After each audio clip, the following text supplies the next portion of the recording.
வணக்கம் நண்பர்களே. இப்பெல்லாம் அடுத்தடுத்து நம்ம தமிழக இளைஞர்களுக்கு மகிழ்ச்சியான செய்தி வந்துகிட்டே இருக்கு. இதுக்கு முன்னாடி ஒரு 2 நாளைக்கு முன்னாடி பாத்தீங்க அப்படின்னா உங்களுக்கு கான்ஸ்டபிளுக்கான நோட்டிபிகேஷன் வந்திருந்து. இப்ப தமிழ்நாடு எஸ்ஐக்கான நோட்டிபிகேஷன் வந்திருக்கு. எஸ்ஐக்கான டோட்டல் வேகன்சி 969 வேகன்சி கொடுத்திருக்காங்க. அதான் கிட்டத்தட்ட 1000 வேகன்சி கொடுத்திருக்காங்க. சோ இதுல என்னென்ன வேகன்சி எதுக்கு அப்படின்னு சொல்லி நம்ம டீடைலா பார்ப்போம். சோ இவங்க கொடுத்திருக்கிறதுல பாத்தீங்க அப்படின்னா தாலுகா ஆயுதப்படை தமிழ்நாடு சிறப்பு காவல் படை. சோ இதுல ஆண் பெண் இருபாலர் அவங்க எல்லாத்துக்குமே வந்து கொடுத்திருக்காங்க. இதை பத்தி நம்ம கொடுத்திருக்க நோட்டிபிகேஷன் ரொம்ப டீடைலா பார்க்க போறோம். இது இன்னைக்கு நியூஸ் பேப்பர்ல, அதாவது தினத்தந்தி, தினமணி எல்லா நியூஸ் பேப்பர்லயும் நீங்க பாத்தீங்கன்னா இந்த இது அப்படியே கிடைக்கும். சோ இது வந்து ஒரு நம்பத்தகுந்த ஒரு அத்தன்டிகேட்டட் இன்ஃபர்மேஷன் தான்.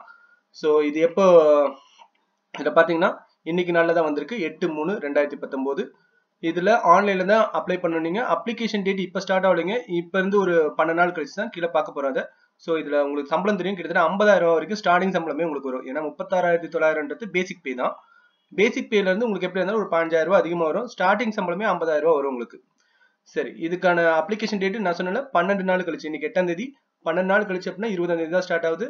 சோ 19ஆம் தேதி தான் இதுக்கான கடைசி நாள். அதாவது அடுத்த மாசம் 19. கிட்டத்தட்ட உங்களுக்கு ஒரு மாசம் டைம் கொடுத்து அப்ளை பண்றதுக்கு இது பண்றாங்க.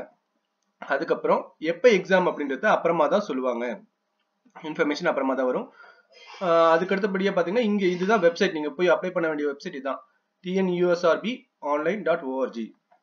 இந்த வெப்சைட்ல தான் நீங்க போய் அப்ளை பண்ணணும். அங்க போனீங்க அப்படின்னா உங்களுக்கு நோட்டிபிகேஷன் ப்ரௌச்சர் இது எல்லாமே கிடைக்கும். அதாவது கிளியர் கட் நோட்டிபிகேஷன் ப்ரௌச்சர் எல்லாமே கிடைக்கும்.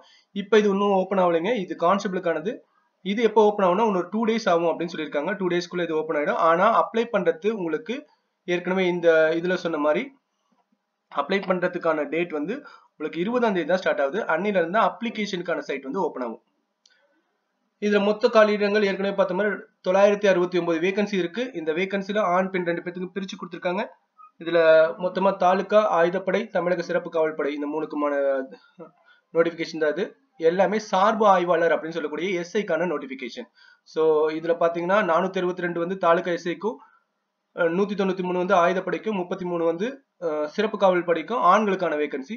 பெண்கள் மற்றும் திருநங்கைகள் பெண்கள் இவங்க 2 பேர்த்துக்கும் சேர்த்து தாலுகா எஸ்ஐல 198 வேகன்சி இருக்கு. ஆயுதப்படையில 83 வேகன்சி இருக்கு.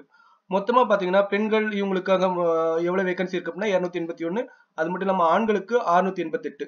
சோ இது ரெண்டும் சேர்த்தீங்கன்னா 969 வேகன்சி வந்து இந்த வருஷத்துக்கான வேகன்சின்னு அனௌன்ஸ் பண்ணிருக்காங்க. சோ இடஒதுக்கீடு பொறுத்தளவுக்கு நம்மளுக்கு பிசி எக்ஸாம், அதாவது கான்ஸ்டபிள் எக்ஸாம் மாதிரி இல்லாம இதுல ஒரு 20% ஏற்கனவே கான்ஸ்டபிளா, அதாவது போலீஸ் டிபார்ட்மெண்ட்ல ஏற்கனவே இருக்கவங்க, அதாவது சார்பு ஆய்வாளர்னு சொல்லக்கூடிய எஸ்ஐக்கு கீழே இருக்கவங்களுக்கான ரிசர்வேஷன் இருக்கு. 20% அவங்களுக்கான ரிசர்வேஷன். அது மட்டும் விளையாட்டு துறையில இருந்தீங்கன்னா, அதாவது ஒரு 15 விளையாட்டுகள் கொடுத்திருக்காங்க. அந்த டீட்டெயிலா நம்ம அடுத்த வீடியோல பார்ப்போம். அந்த 15 விளையாட்டுகளை நீங்க வந்து இது சர்டிபிகேட் வச்சிருந்தீங்க அப்படின்னா உங்களுக்கு 10% ரிசர்வேஷன். அப்ப கிட்டத்தட்ட ஒரு 30% வந்து இதுக்கு ரிசர்வ் பண்ணிடுறாங்க. இது மட்டும் இல்லாம இவங்களுக்கு, அதாவது இந்த காவல்துறை சிறப்பு ஒதுக்கீடுன்னு சொல்றாங்க பாத்தீங்களா, அதுக்கான எக்ஸாம் வந்து ஒரு பேட்டர்னே தனி. அந்த பேட்டர்ன்லாம் கீழே நம்ம பார்க்க போறோம் இதுக்கு அடுத்தடுத்து. சோ வகுப்பறியா, அதாவது எஸ்சி எஸ்டி ஓபிசி இவங்களா இருக்காங்க பாத்தீங்களா, இவங்களுக்குலாம் அதுக்கு தமிழ்நாடு கவர்மெண்ட்ல என்ன ரிசர்வேஷன் இருக்கோ அதுக்கு தகுந்த மாதிரி ரிசர்வேஷன் பண்ணிருப்பாங்க. அந்த மொத்த வேகன்சி ரிசர்வேஷன் பண்ணிருப்பாங்க.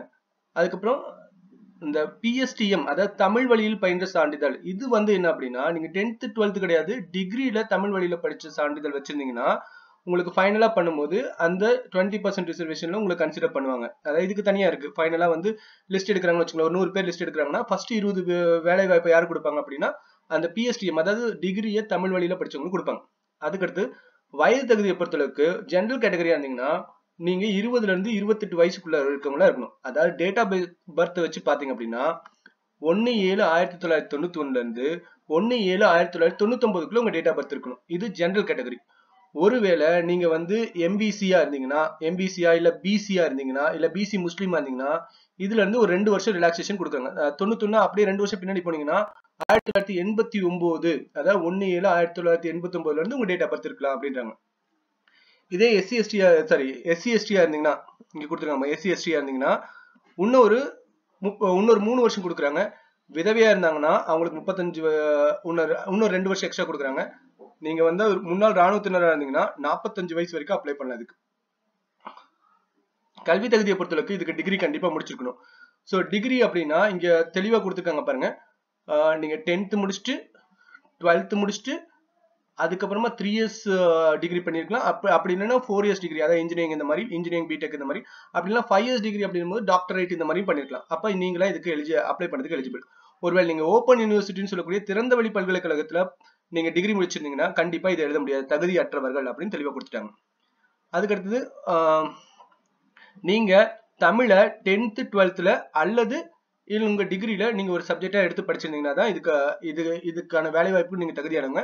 ஒருவேளை நீங்க படிக்காம இருந்தீங்கனாலும் தகுதியானவங்க தான். நீங்க வேலை கிடைச்சு ஒரு 2 வருஷத்துல டிஎன்பிஎஸ்சி வைக்கக்கூடிய ஒரு தமிழுக்கான எக்ஸாமை நீங்க பாஸ் பண்ண வேண்டியது இருக்கும். இடஒதுக்கீடு ஏற்கனவே சொன்ன மாதிரி எல்லா ரிசர்வேஷனும் இதுக்கு பொருந்தும். அதாவது எஸ்சி எஸ்டி எல்லா ரிசர்வேஷனும் அதுக்கு தகுந்த மாதிரி பொருந்தும். ஸோ அடுத்தது எக்ஸாமினேஷன் பேட்டர்னுக்கு வந்துடும். ஸோ ஏற்கனவே சொன்ன மாதிரி என்னன்னா உங்களுக்கு அதர் டிபார்ட்மெண்டல் எக்ஸாம் தனியா இருக்கு. அது மட்டும் இல்லாம ஜெனரல் எக்ஸாம், அதாவது டிபார்ட்மெண்ட்ல இல்லாதவங்களுக்கான ஜெனரல் எக்ஸாம் தனியா இருக்கு. ஸோ இதுல 4 ஸ்டேஜ் இருக்கு. ஃபர்ஸ்ட் ரிட்டன் எக்ஸாமினேஷன், எழுத்து தேர்வு. அதுக்கு அடுத்தது பிசிக்கல் அப்படின்னு சொல்லுவாங்க. அதுல உள்ள இருக்க டீட்டெயில் அப்புறமா பார்ப்போம் நம்ம. 3வது ஸ்டேஜ் இன்டர்வியூ, நேர்காணல் சொல்லுவாங்க. 4வது தேர்வு கிடையாது.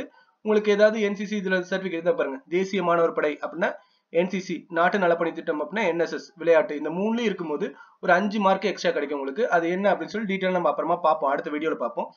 இங்க இந்த 4 ஸ்டேஜ் இருக்கு. ஆனா அந்த 4 ஸ்டேஜ் ஃபர்ஸ்ட் ஜெனரல்ல இருக்கவங்களுக்கு எப்படின்னு பாத்துருவோம். அதுக்கப்புறம் டிபார்ட்மெண்ட்ல இருக்கவங்களுக்கு எப்படின்னு பார்ப்போம். ஸோ ஃபர்ஸ்ட் 70 மார்க் ஜெனரல்ல இருக்கவங்களுக்கு ரிட்டன் எக்ஸாமினேஷன் கொடுத்துருவாங்க. மொத்தம் 100 மார்க்குக்கு தான் இது. அடுத்தது இதுல பாத்தீங்க அப்படின்னா இதே டிபார்ட்மெண்ட் எக்ஸாமுக்கு பாத்தீங்கன்னா ஒரு 15 மார்க் எக்ஸ்ட்ரா தராங்க. ஏன் அந்த 15 மார்க் எக்ஸ்ட்ரா தராங்க அப்படின்னா அவங்களுக்கு பிசிக்கல்ல மார்க்ஸ் கிடையாது. அதாவது ஏற்கனவே டிபார்ட்மெண்ட் இருக்கிறதுனால பிசிக்கல் அவங்களுக்கு தனியா நடத்த மாட்டாங்க. அவங்க எலிஜிபிள் தான். அதுல மினிமம் குவாலிஃபைங்க்கு ஒரு பிசிக்கல் வைப்பாங்க. அதை மட்டும் பாஸ் பண்ணாங்கன்னா அவங்க போதும். ஆனா நார்மலா இருக்கவங்க என்ன பண்ணும் அப்படின்னா இப்பதான் ஃபர்ஸ்ட் டைம் அப்ளை பண்றவங்க இந்த 70 மார்க், அது இல்லாம பிசிக்கல்ல ஒரு 15 மார்க் நீங்க எடுத்தே ஆகணும். அப்பதான் மொத்தம் 85 மார்க். அது மட்டும் இல்லாம பாத்தீங்க அப்படின்னா இவங்களுக்கு இதுல விலக்கு கொடுத்துருக்காங்க ஏற்கனவே சொன்ன மாதிரி. அது மட்டும் இல்லாம ஒரு 10 மார்க்ஸ் மொத்தம் இங்கேயே எவ்வளவு 75 10 85, இங்க ஒரு 10 95 மார்க். நேர்காணல் இன்டர்வியூக்கு 10 மார்க் கொடுக்குறாங்க. அது 2 பேத்துக்குமே காமன். யாருக்கு டிபார்ட்மெண்ட்ல இருக்கவங்களுக்கும் டிபார்ட்மெண்ட்ல இல்லாம ஜெனரலா எழுதுறவங்களுக்கும்.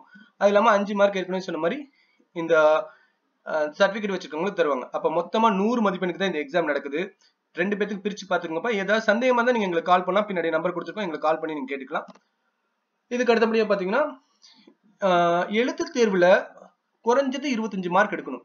அது என்ன குறைஞ்சது 25 மார்க் எடுத்தா போதுமானா இல்ல, நீங்க 55 மார்க் வரைக்கும் உங்களுக்கு இந்த தடவை கட் ஆஃப் வரும். 70 மார்க்குக்கு வைக்கக்கூடிய எக்ஸாம்ல நீங்க 55 மார்க்காவது எடுக்கணும். இந்த 25 மார்க்ன்றது இது பாஸ் மார்க் தான். ஆனா கட் ஆஃப் எடுத்தாதான் உங்களை அடுத்த ஸ்டேஜுக்கு கூப்பிடுவாங்க. அப்ப 55 மார்க் வரைக்கும் நீங்க எடுக்க வேண்டியது இருக்கும். அதாவது ஒரு 15 மார்க் வரைக்கும் நீங்க விடலாம். 70ல 55 மார்க் நீங்க எடுக்கணும். இதே டிபார்ட்மெண்ட் எக்ஸாம் இருந்தீங்க அப்படின்னா உங்களுக்கு 85 மார்க் வைக்கிறாங்க. அதனால உங்களுக்கு இங்க பாஸ் மார்க் 30 மார்க் எடுத்தா பாஸ். ஆனா இந்த 85 மார்க்ல நீங்க ஒரு 60 மார்க், அதாவது 55ல இருந்து 60 மார்க் நீங்க எடுக்கிற மாதிரி இருக்கும். சரி, அப்போ ஃபர்ஸ்ட் எக்ஸாம் முடிஞ்சதுக்கு அப்புறம் பிசிக்கலுக்கு எவ்வளவு பேர் கூப்பிடுவாங்க அப்படின்னா 5 மடங்கு பேர் கூப்பிடுவாங்க. அதாவது இப்போ நமக்கு 969 வேகன்சி, நம்ம 1000னு வச்சுக்கோ. 1000னு வச்சுட்டீங்கன்னா 5 மடங்கு பேர்னா 5000 பேரை மட்டும் தான் பிசிக்கல் கூப்பிடுவாங்க. ஸோ பிசிக்கல்ல என்னென்ன இருக்கு அப்படின்றத நம்ம இந்த இடத்துல நான் சொல்லிடுறேன். பிசிக்கலை பொறுத்தளவுக்கு நம்ம இன்னொரு தடவை அதை பார்த்துட்டு வந்துருவோம். இங்க இருக்கு பாருங்க. பிசிக்கலை பொறுத்தளவுக்கு என்னன்னா உடற்கூறு அளத்தல் அப்படின்னா பிசிக்கல் மெஷர்மெண்ட், உங்க ஹைட்டை மெஷர் பண்ணுவாங்க. 170 இருக்கணும், இந்த மாதிரி நிறைய கேட்டகரி இருக்கு, அதை மெஷர் பண்ணுவாங்க. அதுக்கப்புறம் உடல் தகுதி தேர்வு அப்படின்னா ஆண்களா இருந்தா 1500 மீட்டர் ஓடணும் ஒரு குறிப்பிட்ட டைம்ல. பெண்களா இருந்தீங்கன்னா 400 மீட்டர் ஓட வேண்டியது இருக்கும். இதுக்கு ஸ்டார்லாம் ஒன்றும் தர மாட்டாங்க. ஆனா உடல் திறன் போட்டிகள் இருக்கு பாத்தீங்களா, இங்க இந்த உடல் திறன் போட்டியை வச்சுதான் இந்த 5 மார்க் முடிவு பண்ணுவாங்க. சோ இந்த 5 மார்க் என்னன்னா, இப்ப ஆண்களா இருந்தாங்கன்னா ஒண்ணு நீங்க நீளம் தாண்டுதல் அல்லது உயரம் தாண்டுதல் ஏதோ ஒண்ணு எடுத்துக்கலாம். அது மட்டும் இல்லாம அடிஷனலா கயிறு எறிதல் கண்டிப்பா இருக்கும். இது மட்டும் இல்லாம பாத்தீங்கன்னா 100 மீட்டர் இருக்கும், இல்லைன்னா 400 மீட்டர் ஓட்டப்பந்தயங்கள் இருக்கும். சோ இதே பெண்களா இருந்தாங்க பாத்தீங்கன்னா இதை பத்தி நம்ம தனியா ஒரு வீடியோல பார்க்க போறோம்ப்பா. ஏன்னா அவ்வளவு விஷயங்கள் இருக்கு, இதுல டீட்டெயிலா பார்ப்போம். இதனால இப்ப ரஃபா சொல்லி வச்சிருந்தேன். பெண்களா இருந்தீங்க அப்படின்னா உங்களுக்கு கிரிக்கெட் பந்து எறிதல் அல்லது குண்டு எறிதல் இருக்கும். இல்ல நீளம் தாண்டுதல் அடிஷனலா நீங்க பண்ண வேண்டியது இருக்கும். இது மட்டும் இல்லாம 100 மீட்டர் அல்லது 200 மீட்டர் ஓட்டப்பந்தயம் இருக்கும். இதுல இந்த உடல் திறன் போட்டியில இருக்கும். சரி, நம்ம அடுத்தடுத்து போயிடலாம். சோ இன்டர்வியூக்கு எவ்வளவு பேர்? 5 மடங்கு பேர் தான் நான் பிசிக்கல் கூப்பிடுவாங்கன்னு தெளிவா சொல்லியாச்சு. ஏன்னா இதுல அப்படிதான் கொடுத்துருக்காங்க. சோ இன்டர்வியூல மொத்தமா 1000 பேர் வேணும் அப்படின்னா 2000 பேர் இன்டர்வியூ கூப்பிடுவாங்க அப்படின்னு இங்க சொல்லியிருக்காங்க. இன்டர்வியூலாம் முடிச்சதுக்கு அப்புறம் என்னன்னா உங்களுக்கு சர்டிபிகேட் வெரிஃபிகேஷன் கூப்பிடுவாங்க. ஓகேவா? Certificate verification. சரி, இந்த உடல் கூறு அளத்தல பத்தி உங்களுக்கு தனியா ஒரு சிற்றேடு கொடுத்துருக்காங்க, அதாவது ப்ரௌச்சர் கொடுத்துருக்காங்க. கொடுக்க போறாங்க. அந்த ப்ரௌச்சரை பத்தி நாங்க உங்களுக்கு டீடைலா தனியா ஒரு வீடியோவை போட போறோம். சரி, ஓகே. இந்த எக்ஸாம் ஃபீஸை நீங்க 500 ரூபாய் கட்டணும். ஒருவேளை நீங்க டிபார்ட்மெண்ட்ல இருந்தீங்க அப்படின்னா 500 ரூபாய் 2 இதுக்குமே அப்ளை பண்ணணும். டிபார்ட்மெண்ட், நான் டிபார்ட்மெண்ட், அதாவது ஜெனரலி அப்ளை பண்ணணும், டிபார்ட்மெண்ட்ல அப்ளை பண்ணா அதுக்கு ஒரு 500 ரூபாய், இதுக்கு ஒரு 500 ரூபாய் கட்ட வேண்டியது இருக்கும். ஃபைனலா பாத்தீங்க அப்படின்னா உங்களுக்கு இது எல்லாமே ஆன்லைன் மூலமா தான் அப்ளை பண்ண முடியும். முதல்ல மாதிரி யாராவது டைப் பண்ணி சென்ட் பண்ணணும் அப்படின்னு சொன்னாங்கன்னா நம்பாதீங்க. அப்படி சென்ட் பண்ணீங்கன்னா ரிஜெக்ட் ஆயிடும், நீங்க அப்ளை பண்ணலன்னு அர்த்தமாயிடும். சரிங்களா? இது மட்டும் இல்லாம இது எல்லா ஸ்டேஜும் முடிஞ்சதுக்கு அப்புறம் உங்க சர்டிபிகேட் எல்லாம் வெரிஃபை பண்ணதுக்கு அப்புறம் கடைசியா மெடிக்கல்னு ஒண்ணு இருக்கு. அந்த மெடிக்கல்ல வந்து உங்களோட ஐசைட்ல இருந்து உங்களோட பல் அமைப்புகள்ல இருந்து எல்லா விஷயங்களையும் பார்ப்பாங்க. உங்களுக்கு தழும்பு இது எல்லா விஷயங்களும் பார்ப்பாங்க. இதை பத்தியும் டீட்டெயிலா ஒரு வீடியோ நம்ம போட்டுருவோம். ஏன்னா இதுல என்னென்ன விஷயங்கள் பார்ப்பாங்க மருத்துவ இதுல அப்படின்னு சொல்லி பார்ப்போம். ஃபைனலா வந்து அவங்க கொடுக்குற அந்த ப்ரௌச்சருக்கான நாங்கள் வீடியோ போடுறோம். அவங்க ப்ரௌச்சர் போட்டுருவாங்க. போட்டதுக்கப்புறம் அதுக்கான வீடியோ போடுறோம். அதை பார்த்து அப்ளை பண்ணுங்கன்றது உங்களை கேட்டுக்கிறோம் நாங்கள். இதுக்கு மேலே உங்களுக்கு இந்த எஸ்ஐ எக்ஸாமினேஷன், சார் பதிவாளர் எக்ஸாமினேஷனை பற்றி உங்களுக்கு ஏதாவது தெரியணும் அப்படின்னா 2019 நீங்கள் எங்களுக்கு இந்த நம்பருக்கு கூப்பிடலாம், இல்லை நீங்கள் வாட்ஸ்அப்பில் மெசேஜ் பண்ணலாம். ஸோ இந்த வீடியோ வந்து ரொம்ப முக்கியமான வீடியோ நீங்கள் ஃபீல் பண்ணீங்கன்னா உங்கள் நண்பர்களுக்கு கொஞ்சம் இதை பகிருங்க, ஷேர் பண்ணுங்க. ஷேர் பண்ணீங்கன்னா அவங்களுக்கும் ரொம்ப யூஸ்ஃபுல்லாக இருக்கும். இது வரைக்கும் பொறுமையாக பார்த்துட்டு இருந்தவங்க எல்லாத்துக்கும் ரொம்ப நன்றிப்பா.